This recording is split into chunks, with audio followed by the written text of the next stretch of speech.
आराध्य गुरुदेव पूज्य विराट गुरु जी को भाववंदन। जय हो। मनुष्य इंसान कभी अकेला नहीं रह सकता। वो ये जीवन जीते हुए समाज में रहता है, परिवार के लोगों के साथ रहता है और अक्सर जब जब हताश होता है, निराश होता है या असफल होता है या कहें कि उसे जीवन में आगे बढ़ना है, कुछ हासिल करना है, तो वो अपने आसपास के लोगों से सलाह लेता है। अब ये जिनसे वो सलाह लेता है वो पेरेंट्स भी हो सकते हैं, मित्रगण भी हो सकते हैं, रिलेटिव्स भी हो सकते हैं, आस पड़ोस के लोग हो सकते हैं, समाज के लोग हो सकते हैं या हम कहें कॉलोनी के लोग, कोई भी हो सकता है। अब सवाल ये पैदा होता है कि हम सलाह किससे लें, एडवाइस किससे लें।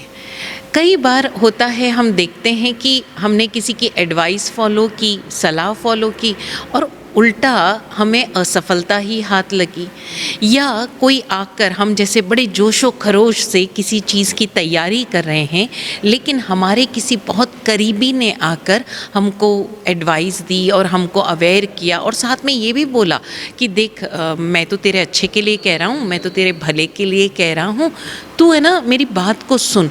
और तब हम स्वयं से ही प्रश्न करने लग जाते हैं, खुद को ही क्वेश्चन करने लग जाते हैं कि जिस रास्ते हम चल रहे हैं क्या वो रास्ता सही है, जो निर्णय हमने लिया है, जो डिसीजन हमने लिया है, क्या वो डिसीजन सही है। यानी हम खुद पर ही डाउट करने लग जाते हैं, अपने ही डिसीजंस पर, अपने ही चॉइसेस पर हम कहीं न कहीं शंका में आ जाते हैं, डाउट करने लग जाते हैं। फिर सवाल ये होता है कि हम एडवाइस किसकी लें, सलाह किसकी लें। तो एक बहुत सिंपल सी चीज़ है, एक बहुत सिंपल सा हम मापदंड अपने लिए बना सकते हैं कि हम सलाह उसी से लें जो व्यक्ति हमेशा खुशनुमा रहता हो, हर हाल में मस्त रहता हो, अपनी जिम्मेदारियां, अपने कर्तव्य निभा रहा हो लेकिन कभी भी स्ट्रेस्ड नहीं हो, कभी भी टेंशन में नहीं दिखता हो। हमेशा सलाह ऐसे व्यक्ति से लें। जो व्यक्ति दुखी रहता है, बहुत प्रेशराइज्ड रहता है, टेंस्ड रहता है या ज़िंदगी में उसका हर डिसीजन गलत जा रहा है, हर समय वो दूसरों को ब्लेम करता रहता है, ऐसे व्यक्ति से कभी भी कोई सलाह ना लें। क्यों ना लें? भाई वो तो हमें अटेंटिव कर रहा है, वो तो हमें आगाह कर रहा है आने वाले खतरों के प्रति, तो हम ऐसे व्यक्ति की सलाह क्यों ना लें। सीधी सी बात है, भले ही वो सलाह आपको लॉजिकली, रेशनली सही लगे, लेकिन आप देखिए वो व्यक्ति अपने भीतर कहीं ना कहीं निराशित है, यानी कि कहीं ना कहीं वो हताश है, डिप्रेस्ड है या नेगेटिव है, ज़िंदगी के प्रति नकारात्मक है। हो सकता है उसके भीतर सफल लोगों के प्रति या खुशनुमा लोगों के प्रति एक जेलसी का भाव हो, वो दुखी रहता हो कि उसने इतने प्रयास किए फिर भी वो सफल नहीं हुआ। जैसे अक्सर आप देखेंगे कि जो व्यक्ति सीए कर रहा है या जो व्यक्ति कोई कॉम्पिटिटिव एग्ज़ाम दे रहा है, 12th का एग्ज़ाम दे रहा है या किसी भी तरह के एग्ज़ाम दे रहे हैं, तो उनके जो टीचर्स हैं या उनके आसपास के लोग हैं उन्हें बड़ा डराते हैं, अपनी मैथ्स को स्ट्रॉन्ग करो, बहुत ज़्यादा मुश्किल है। या जो लोग कॉम्पिटिटिव एग्ज़ाम दे रहे हैं यानी कि इंजीनियरिंग या मेडिकल, अरे बाबा बहुत ज़्यादा टफ़ है, तुम्हें ना ऐसे इतने घंटे पढ़ना पड़ेगा। अब जो बच्चा मस्त मौला होकर पढ़ रहा है, कम समय में फोकस करके ज़्यादा आउटपुट दे रहा है, ऐसे लोगों को भी वो लोग डरा देते हैं और कहते हैं ना ना तुम ऐसे मत करो। अब बच्चे जब भी हमसे कोई सवाल पूछते हैं कि हमारे फला रिलेटिव ने ये कहा या हमारे पेरेंट्स ने ये कहा, मैं उनसे एक ही चीज़ कहती हूँ, क्या वो लोग वो कॉम्पिटिटिव एग्ज़ाम क्लियर कर गए? नहीं ना। तो उन्हें कैसे पता कि इस एग्ज़ाम को पढ़ने के लिए क्या स्ट्रैटेजी चाहिए। तो अगर आप किसी से सलाह ले रहे हैं तो ऐसे व्यक्ति से सलाह लें, ऐसे व्यक्ति से एडवाइस लें जो हमेशा खुश रहता हो, निष्पक्ष हो, अनबायस्ड हो। अब सवाल ये उठता है कि क्या ऐसा व्यक्ति आपको सलाह देगा? नहीं देगा। जब तक आप स्वयं जाकर उससे पूछेंगे नहीं, वो व्यक्ति सलाह नहीं देगा। क्यों? क्योंकि वो अपने आप में मस्त है, वो किसी की लाइफ में इंटरफेयर नहीं करता, वो किसी की ज़िंदगी में दखलंदाजी नहीं करता। लेकिन जो बाकी लोग खुद चलकर आकर फ़ोन कर कर के आपके पास आकर सलाह दे रहे हैं, तो ज़रा उनसे बच जाओ, क्योंकि ऐसे लोग या तो इन्फीरियरिटी कॉम्प्लेक्स के शिकार है या सुपीरियरिटी कॉम्प्लेक्स के। अब जो लोग इन्फीरियरिटी कॉम्प्लेक्स के शिकार हैं, वो आपके हर निर्णय पर, आपके हर चॉइसेस पर आपको रोकेंगे, आपको आगाह करेंगे। देख, ये सब कुछ तू जानता है, लेकिन फिर भी मैं तो तुझे आगाह कर रहा हूँ, आगे तेरा डिसीजन है। वो रोक रहा है। क्यों रोक रहा है? क्योंकि स्वयं वो जो काम करता है उसके भीतर उसके लिए डर है, कॉन्फ्लिक्ट्स है, द्वंद्व है, डाउट्स है, वो अपने ही भीतर उलझा हुआ है। वो एक एक कदम फूंक फूंक कर रखता है, यानी जहाँ उसे 10 स्टेप्स चलना चाहिए वो 2 ही स्टेप चलता है। और उन 2 स्टेप्स जब वो चलेगा तो ऑब्वियस सी बात है कि वो सही ही होंगे। यानी जहाँ आप 100% आप अपना पोटेंशियल काम ले सकते थे, अपनी कैपेसिटी काम ले सकते थे, आप 100% मूव ऑन कर सकते थे, वहाँ आप केवल 20% कर रहे हो। तो ऐसे में अगर वो 20% आपके डिसीजंस ओके हैं, तो जाहिर सी बात है ना, ये सफलता कैसी? आपने 80% को तो नकार ही दिया, तो वो व्यक्ति आपको रोकेगा। ऐसे में आप ज़रा सतर्क हो जाएं कि बाबा, ये जो व्यक्ति बोल रहा है ये अपने आप को रोकता है, इसलिए मुझे भी रोक रहा है। ये खुद कुछ ज़्यादा ही सेफ होकर चलता है, और उस सेफ होने के चक्कर में वो 80% तो ऐसे ही ड्रेन आउट कर देता है। तो मुझे ज़रा सोचना है। अब दूसरी तरफ वो लोग होते हैं जो अपनी लाइफ में सफल हो चुके हैं और वो सुपीरियरिटी कॉम्प्लेक्स के शिकार हैं। वो अपने आगे किसी को कुछ नहीं गिनते। वो आपको मोटिवेट करने के नाम पर बड़े बड़े ख्वाब दिखाएंगे, you can do it, you can do it, तेरे अंदर है वो बात, बस ये छोड़ दे ये सब कुछ। ऐसे व्यक्तियों से भी सतर्क हो जाएं, क्योंकि ये लोग आपको ऊंचे ऊंचे ख्वाब दिखा रहे हैं। ये लोग आपको चने के झाड़ पे चढ़ा रहे हैं, आपको यथार्थ से, हकीकत से दूर कर रहे हैं। तो ज़रा सा बैलेंस्ड हो जाएं आप, कि ऐसे लोग जो मोटिवेशनल स्पीकर्स आपके भीतर एक दिन का आपको कहते हैं ना उजाला दिखा देते हैं, बाबा बाकी 29 दिन आपको उसी रोशनी में अपना सफ़र तय करना है जो रोशनी आपके पास है। तो ज़रा सा हम सतर्क हो जाएं कि हम सलाह किसकी ले रहे हैं, हम किसको सुन रहे हैं।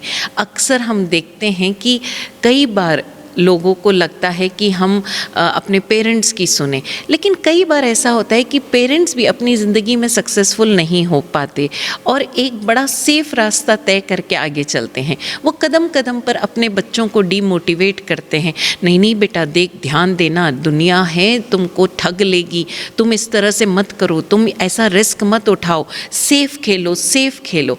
और कई बार वो जान ही नहीं पाते कि उनके बच्चे के भीतर स्वयं उससे ज़्यादा स्ट्रगल्स को फेस करने की क्षमता है, रिस्क उठाने की क्षमता है। उसकी लॉजिकल थिंकिंग उसे उस रिस्क से पार भी ले जाएगी, उन रिस्क में उसे सक्सेसफुल भी करवा देगी। लेकिन चूंकि पेरेंट ज़िंदगी भर अपने सो कॉल्ड जीवन में सेटिस्फाइड रहे हैं, उस बच्चे को मोटिवेट ही नहीं कर पाते। तो हम ज़रा ध्यान दें कि चाहे पेरेंट्स हो, चाहे हमारा बहुत क्लोज रिलेटिव्स हो, हमारे अपने सिबलिंग्स क्यों ना हो, कई बार साधु साध्वी भी बच्चों को ऐसी शिक्षा दे देते हैं कि बेटा जो है उसमें संतुष्ट रहो। ऐसे में वो व्यक्ति अपनी, वो जो बच्चा है या बड़ा है, कोई भी क्यों नहीं हो, वो अपनी योग्यता का पूरी तरह से यूटिलाइज नहीं कर पाता, वो अपनी योग्यता को पूरी तरह से खिला ही नहीं पाता, उजागर ही नहीं कर पाता। अब एक व्यक्ति में क्षमता है कि वो अपने किसी भी काम को सिर्फ एक काम ना करे, वो एक ही समय में 10 दिशाओं में अपना काम फैला सकता है। लेकिन वो लोग कहते हैं नहीं फैलाना, पाप कर्म का बंधन हो जाएगा।